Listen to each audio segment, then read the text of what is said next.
Hey guys, it's Jalen from ColDesi. Today we want to show you fringe embroidery, which can give depth and texture to all of your embroidery projects. It's super easy, so let's get into it. So before we get started sewing, we're going to go through all the things that we'll be using today. First, we have cutaway backing, our adhesive tempo spray, our hoop that fits your design, any cutting tools that you prefer to use, and your design on your flash drive. All of these can be found on colemanandcompany.com. And lastly, we'll be using a beach towel. This one is a Turkish style towel. So the first thing we're going to do is prep our backing and our hoop. We're going to take our adhesive spray, spray the back. Then we're going to take our towel and apply it to the backing. Before you rub it onto the adhesive, you want to make sure that all the wrinkles are out. And now we're going to move on to hooping.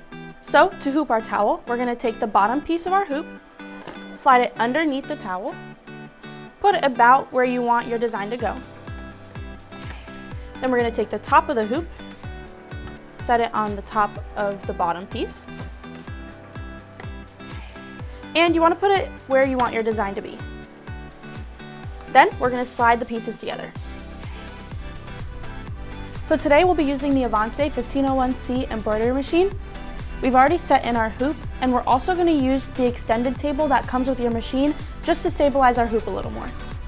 With all the machine settings in place, it's now time to upload our design.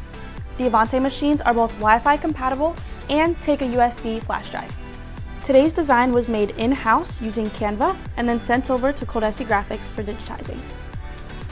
So now that we've started stitching, we want to keep in mind that your design does need to be meant for fringe embroidery. This will include satin stitches, as you can see here, that will later be cut to create that fluffy effect. When choosing your design, it's important to know that the basic structure of machine embroidery fringe is created with a wide satin stitch that is then anchored or locked in place on one side with a narrower running stitch.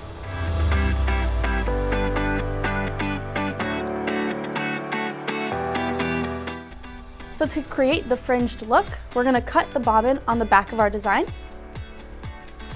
I'm using a razor blade. You can use whatever sharp item that you would like to. And as you can see, it'll start lifting the thread.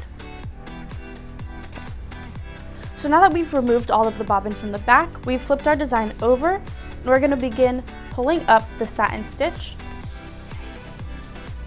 which will give it that fringe effect.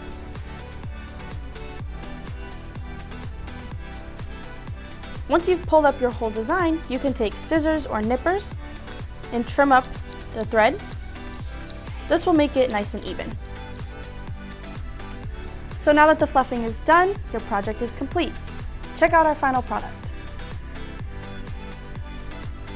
To find everything we used in this video today, check out colemanandcompany.com. And for more embroidery ideas, subscribe to this channel. Thanks for watching.